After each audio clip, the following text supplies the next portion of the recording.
Allison, and I'm an advisory librarian at Skokie Public Library.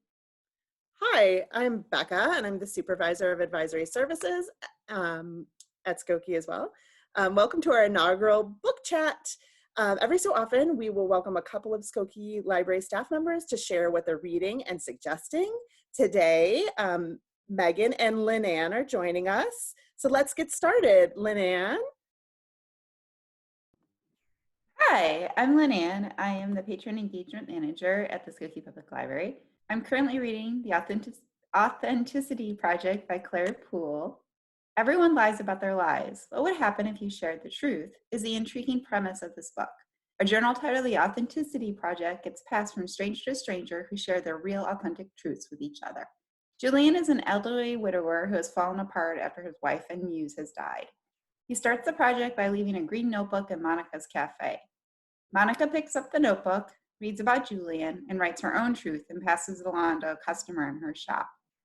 As the notebook gets passed from person to person, these strangers become friends, and their small act of kindnesses bloom into larger connections between themselves and the world around them.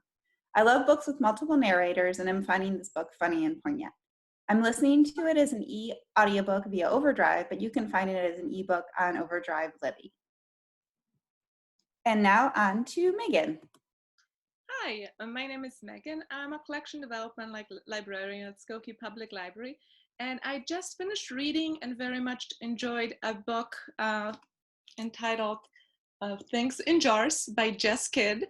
It's a mystery set in Victorian England, and it's filled with strong and resourceful lady investigators, shady and possibly dangerous medical men and scientists, a little bit of Irish folklore, grand Gothic estates, and of course, a lot of strange things in jars.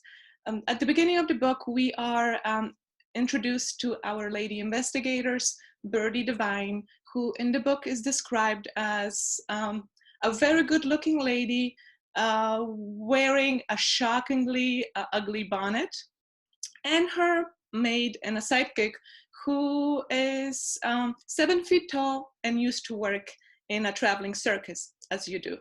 So at the beginning of the story, we have a case when a girl is being kidnapped, and a wealthy Englishman is asking them to bring her back.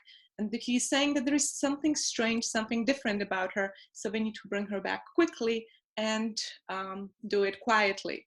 So that's the plot of the book. But what I really enjoyed about this book is the mixture of dark and light.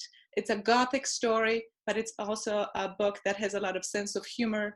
So I was both gasping and giggling while reading it. And it was the first book after everything changed that really helped me feel entertained and to escape into a different world. If you want to check it out, this book is available on Overdrive/Libby. Now to Allison. Wow, no thank you. Where is it? It's the book that I'm recommending right now. I'm listening to it on Overdrive Libby. It's by Samantha Irby. To give you a sense of what her sense of humor is like, the original title was Dying is Fine. Luckily, they decided to change it, especially because the book was only released a couple of weeks ago.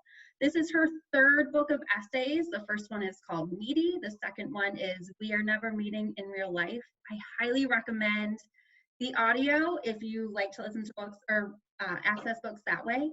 The New York Times says, reading Samantha Irby is the only form of self-care I recognize, and I co-sign that. Over to you, Becca. Hi, I am reading Oona Out of Order. It is by Margarita Montimore. It is a really interesting book. I'm only about halfway through, but I'm so excited about it that I wanted to talk about it here. It's unlike anything I've ever read before. It starts off on New Year's Eve, 1982, and Oona is about to turn 18 on January the 1st. And as kind of the clock strikes 12, she has a strange feeling, and she leaps to her 51-year-old self on January 1st. And she has to live her 51st year inside as 18, but outside as 51, and also come to terms with the fact that now she's leaping through time and space. But it's all her time. So it's a really interesting story that explores what it's really like to live in the moment. Because if you don't have any background information for what your life was like the year before, you have to just kind of do your best. And the relationships that you've had, it's about the enduring love of family, because her mom does know what's going on. She's one of the few people that does. And kind of like, how do you work the system when you don't even know what the system is?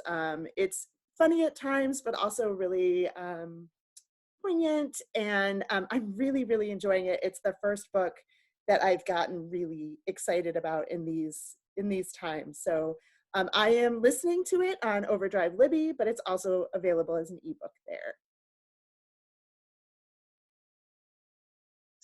So thanks for joining us. You can find the links to all the titles we talked about below.